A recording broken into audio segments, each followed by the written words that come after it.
إلى كل مسحور وكل محسود كل معيون وكل منفوس وإلى كل مريض إليك هذه الرقية التامة.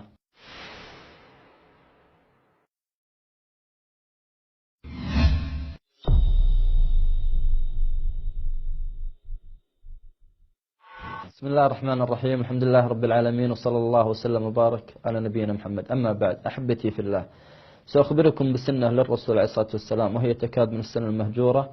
هي بإذن الله تكون رقية تامة وشفاء من كل سحر وكل حسد وكل عين وكل نفس وكل مرض بإذن الله سبحانه وتعالى. إذا أردنا أن نفعلها نستشعرها بأن إحياء للسنة للرسول عليه الصلاة والسلام. ثانيا، ننويها أنها رقية بإذن الله سبحانه وتعالى. العين حق، وصحابي أصاب صحابي، وقال صلى الله عليه وسلم: العين تدخل الرجل القبر وتدخل الجمل القدر، يعني أن تقتله. وكذلك سحر الرسول عليه الصلاة والسلام.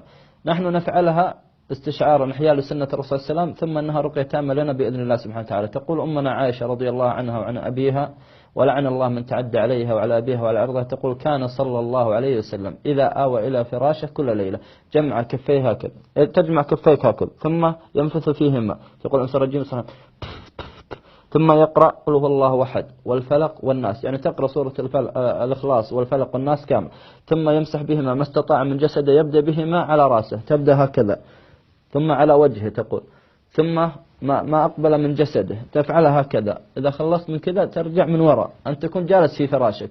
يفعلها 3 مرات، تفعلها 3 مرات عند النوم بإذن الله سبحانه وتعالى، تكون لك بإذن الله شفاء. والله يا أحبتي في الله، لو تروح لأكبر راقي وأكبر شيخ، والله ما يقرأ عليك القرآن كامل، يقرأ عليك آيات الحسد. إذا ما وجد حسد قرأ السحر أو النفس أو المس أو المرض.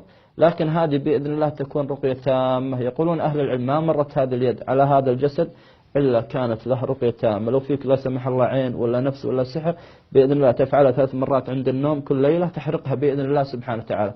أسأل الله سبحانه وتعالى بأسماء الحسنى وصفات العلو باسم الشافي، ونحن المرضى، أسأل الله أن يشفينا، وأسأل الله سبحانه وتعالى أن يشفي كل مريض يشاهدنا أو مريضة، وأسأل الله سبحانه وتعالى أن يشفي كل من نشر هذا المقطع، وانشره يا حبتي في الله لعله يصل إلى شخص محتاج فتكون سبب في شفائه. وصلى الله وسلم وبارك على نبينا محمد.